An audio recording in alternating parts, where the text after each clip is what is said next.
一会儿我们就要离开香港了哈，闪过香港的这个3天时间里头哈，我觉得香港还给我留下了很多深的印象。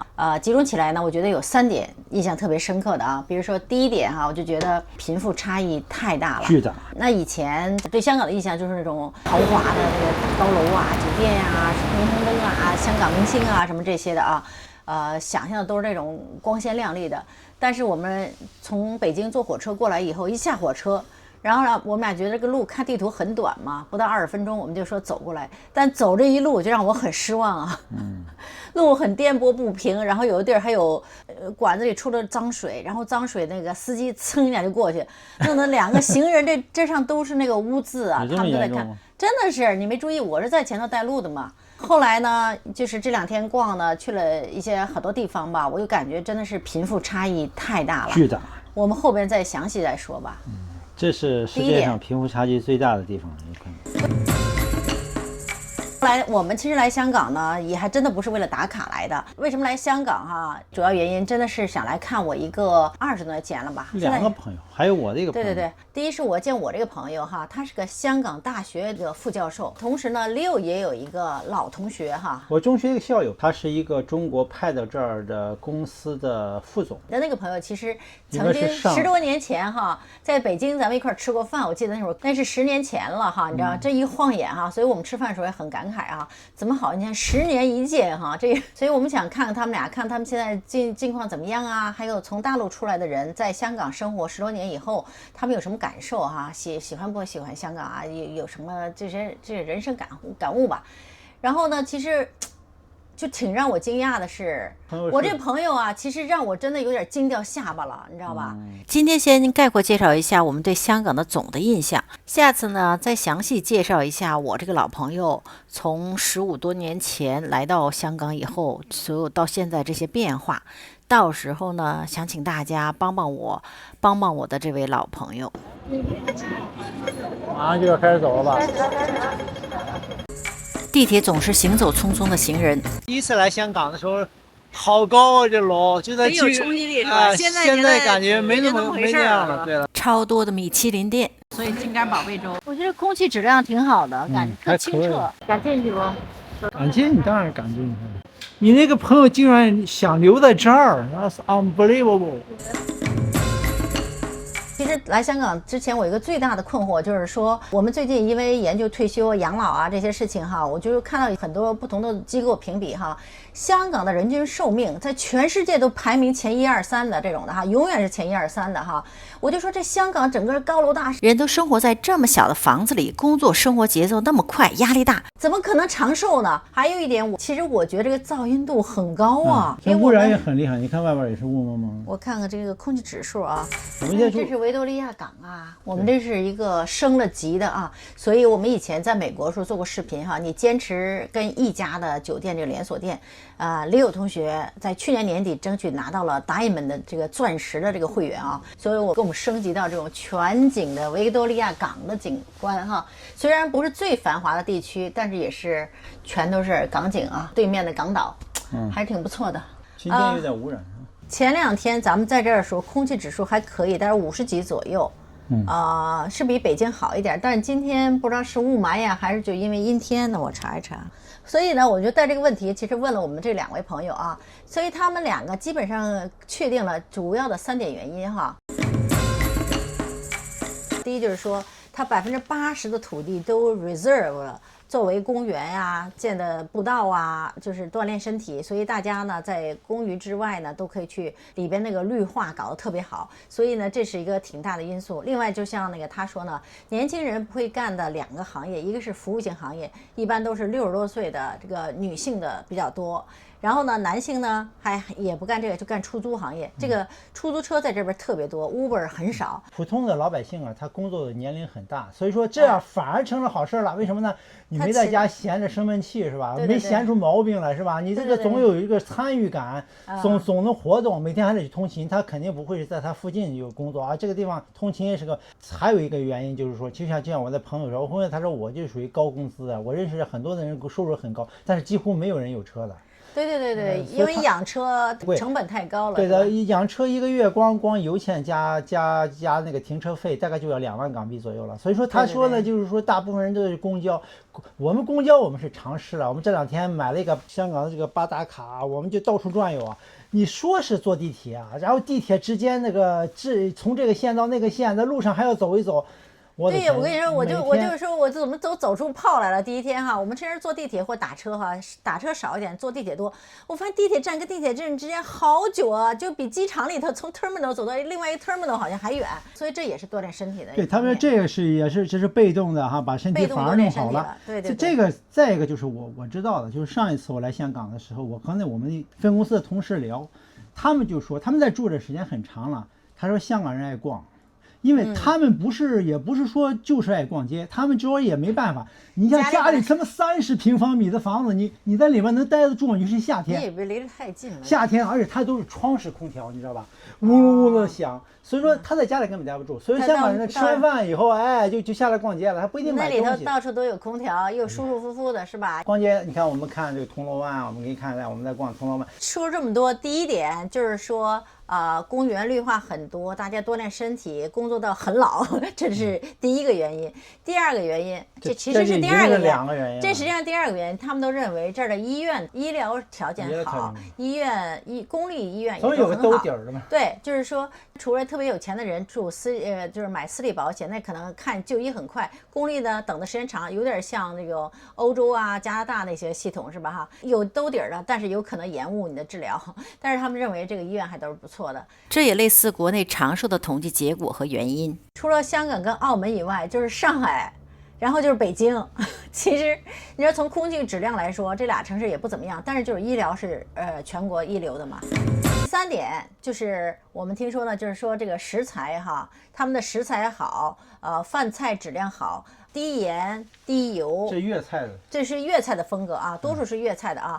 比如说我们去吃了很多东西哈，我确实感觉呢，就好像是味道不错哈，没有那么油辣那种的感觉哈，是看着感觉很健康。但是我就问他，我说你怎么知道这个食材好呢？是吧？我这同学其实没说出来，但是你那朋友其实更有知识啊。他就说，从解放49年解放以后啊，就是因为香港它不生产蔬菜，没有水，全部是内地供的。对，内地供这叫出口，这肯定是最好的东西才过来的。说好像是不是那时候当时的总理就是说了，只有2个公司提供他们这儿的蔬菜，那要求是比内陆高很多的。另外那个水呢，自来水的供应也是一家公司提供的，所以都质量确实比内陆的都要求就高。所以这一点让我确实觉得食材看来是不错。在那个酒店里面就喝了一点自来水啊，我在北京的自来水你没法喝的，喝了以后就有股味儿。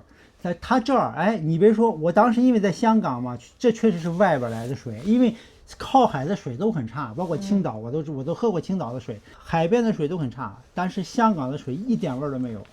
真的是，所以水很好，可以直饮的，而且还能满足你的这种多元化需求。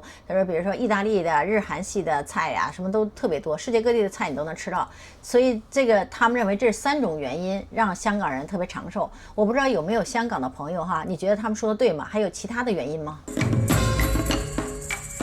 还得这么说，就是第6点，还得有个第6点。Sorry， 显然我们俩的数数系统是不一样的哈。它这地方还是相对富裕，其实挺局促的一个地方，但是呢还是富裕。你像很多人能雇得起费用，是吧？雇得起佣人，这也某种程度上减低了他的压力，你不觉得吗？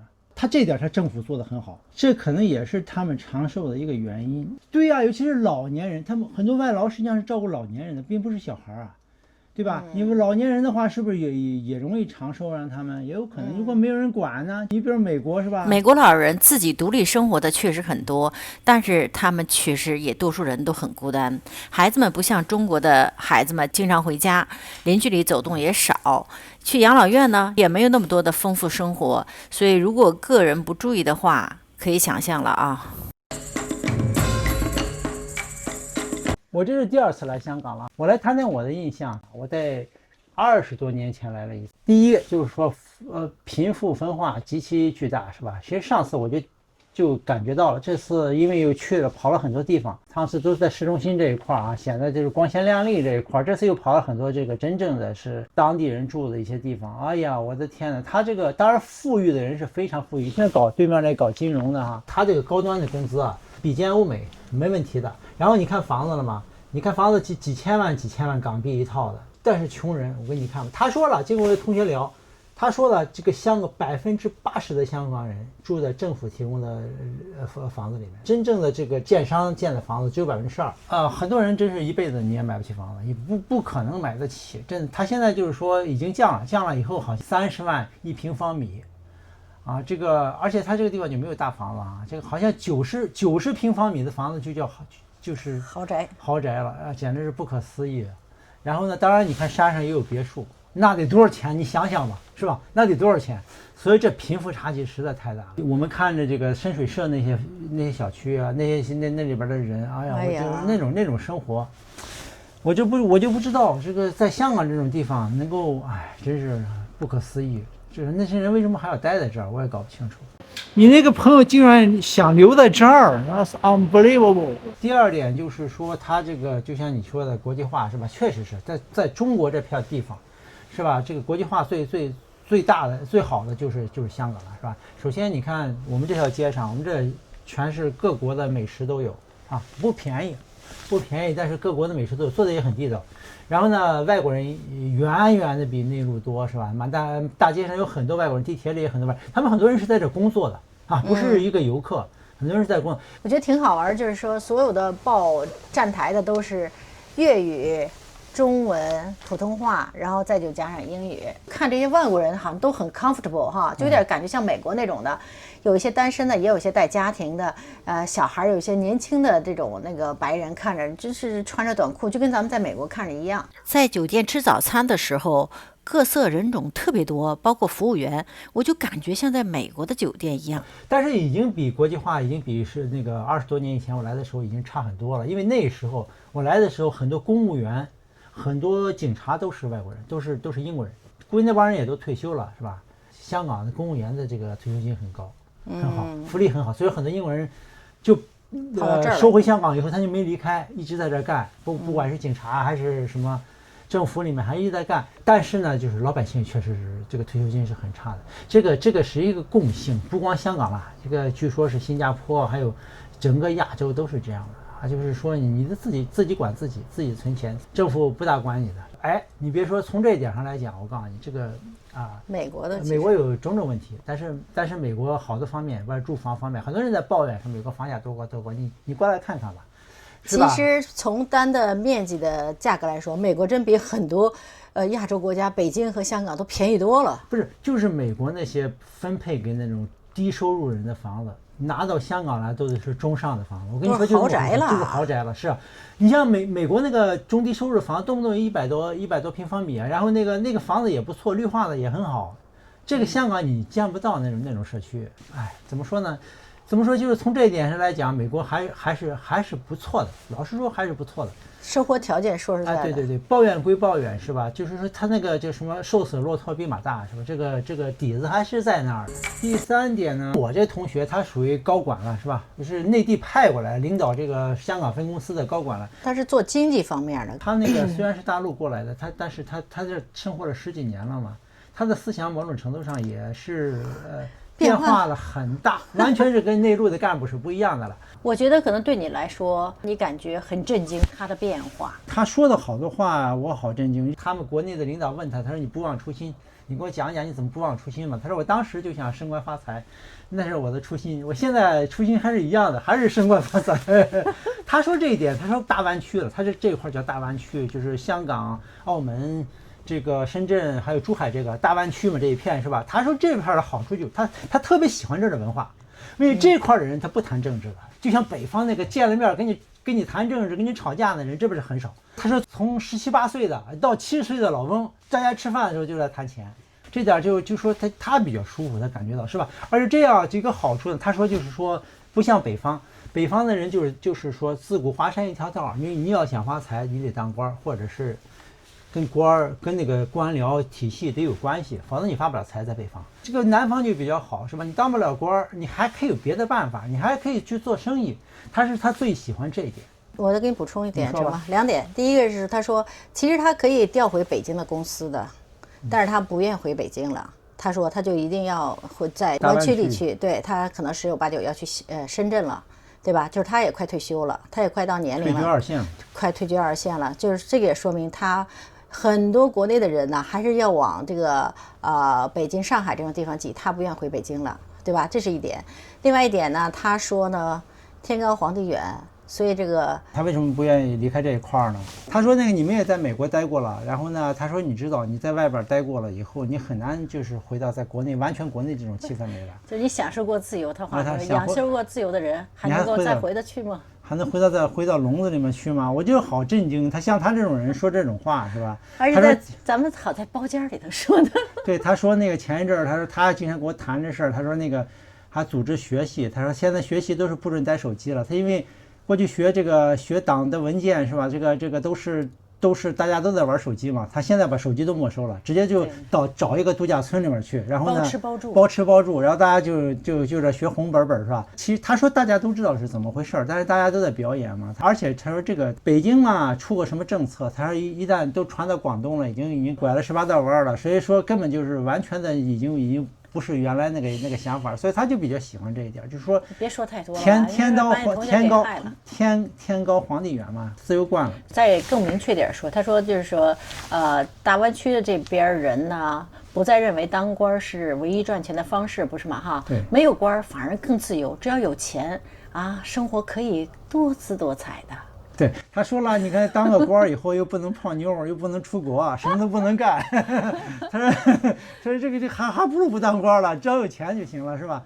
总而言之，这是他的想法。他那个生活呢，大概就这样子啊。一开始他来香港的时候，给他补贴房子，给他补贴4500美元，这都10几年以前了。除了给他高工资以外，还给他补贴4500美元每个月的房租。所以说我说哟，那不少了，那按美国的标准也不少了。对呀，但是他说在香港这4500啥都不是，你什么都做不着。我知道我有个朋友是世界银行的，确实也是给他将近6000还是多少，他跑到这儿来，他是一家人呢，他当然是他有孩子，他到这儿来就住了不到半年就受不了了，就回去了。所以这香港其实什么都不错啊，就这个住房实在是一个大的痛点。再一个还有这个朋友呢，我来的时候还是小心谨慎的。现在因为在国内我有好多亲戚嘛，见了面就跟我们打仗是吧？就要教育我们，不是把你当成美国鬼子啊，把我当美国鬼子跟我们吵架是吧？说的话也都是中央电视台、新闻联播的说的话，我都不愿意给他们谈话，你知道吧？那我看新闻联播算了是吧？干嘛跟你说话？哎，这同学这边的完全不一样，他就完全不一样，视野很开阔。我跟他聊了半天，聊股市，聊投资。聊一些大的一些情况，他基本上是和国际接轨的。人家每天都要跟美国的团队谈工作的事情，而且我觉得他对美国的这些股市啊、经济发展呐、对 Trump 对经济的这些全球经济恨不得的影响认识比我们要深刻的多。对，他就搞这玩意儿，他是协助本地企业在美国上市，他做这个事情。他就说嘛，说到底还是美国的钱好骗嘛。他说现在跟以前不一样了，以前就是整个都是骗，现在呢，完全骗也不行了，因为现在大家都知道怎么回事了嘛。以前就是说你先得挣钱，你才能去圈钱，现在说你先要把钱圈到，然后你再去挣钱。对，他是讲这个事情也挺有意思的。然后呢？他其实做的，我觉得就跟那个小的孙正义他们做的一样。对，做的一样，他是规模小一点嘛，是吧？对了，他讲一点我觉得很好，他就说国内现在经济很差，香港这经济也很差，所有的行业都在衰退。他说有一点，对我觉得我很 impressive。他说能够让中国现在有这个经济发展的动力是来自于什么？现在中国就是说应该是向走日本的这道，就要失去的一代了，但是有一点点差别。中国的希望在哪儿？就是中国的希望就是，尤其是南方人是吧？就是说这些人呢，就所有的人都想发财是吧？这个东西，这是中国有别于其他国家的、其他文化的一个重大差别。那这是中国，就是说虽然现在经济形势这么差，但是中国还有亮点，中国经济还有亮点，这是它的最重要的原因，是吧？这是民间的这种就想发财的这个欲望特强烈。就不管你真的怎么扭，这些人总能在夹缝里边求生存，是吧？他这个发财的欲望是非常之大，所以说这是中国的希望。我完全同意这一点。他倒说是高科技，他说他倒不认为是有多大的贡献对经济。他说就是高科技就是一小撮人在做嘛，是吧？有些人工资很高，收益很高，但是他带不动全局，确实是这样。你像台湾吧，我们马上要去台湾了，据说台湾也是同样的问题。台湾是绝对是高科技了吧，是吧？是说硅谷岛嘛，是吧？这个芯片各方面都做的是很厉害的。但据说台湾的收入整体上还是不行，他这点我是完全同意的。你好多人就是说，你觉得就是美国也一样，美国你觉得光靠高科技能带动起整个经济了吗？这是不可能的。我们在北京也和很多人聊了，其实经济下行已经是疫情以前已经开始产生，经济只不过是加速了。对，那时候已经不行了。我当时跟几个国内做生意的几个亲戚聊，他们说已经不行了那时候。实际上他们疫情反而有点小阳春，疫情反而好弄。疫情以后就是加速下降的，所以说这个有好多原因，实际上更多的是就是说你的政策上开放的红利已经耗尽了。时隔多少年啊？因为我90年代末来过一次，快30年了。哎，那时候也觉得挺失望的，因为到了就是破破烂烂的楼哈，但是呢，虽然破，但是你一回大陆，这个差别是反差还是极其大的。首先那个街非常干净哈，这个街非常干净，人也有礼貌，过马路竟然他们会等着绿灯，是吧？这个当时在大陆简直是不可思议的，当时是那样的。现在可能是经历这么多年了，我们去了美国，去了世界好多地方，现在没觉得有什么特别的这个地方，就感觉是这是一个城市，现代化的城市，有毛病，就跟纽约一样，有好的地方也有不好的地方，是吧？所以我就说嘛，香港对我们来讲，我们也不会在这儿住很久，我觉得待个2-3天就足够了。我觉得大部分人也是在香港这块待再一个就是香港的物价也很高，不能说是比美国高吧，也接近了，反正就这样。我觉得这种地方跟美国有点像，他自己没有产业了，都靠进口，是吧？这个东西这个费用就上来了，3个人吃一顿早餐80-90美元也不便宜了。要好一点的早餐当然是。我们住的酒店是洲际酒店，因为我们就选这靠海的嘛，是吧？这个酒店倒是相对美国还便宜点，这个酒店是$200多一晚上，210多美金加上税嘛，那还挺便宜的啊，因为海景啊。我不知道最后是个单子拿来还要再加别的，我不知道有没有税什么的。是啊，我不知道，反正他给我当时定的是210多，不知道最后拿到手是多少钱。但还好啦，$200多，你在美国你找不到这种有景致的房子，比美国还是便宜一点，但是呢，就是说比大陆贵多了。大陆这种酒店有$100啊。而且我觉得这个服务也不如咱们在济南和天津住的那个 IHG 的要好啊，服务态度也不好。我还有吐槽的地方，关于酒店。房间也小，总而言之呢，就是再一个香港人呢，我感觉这是大城市的通病了。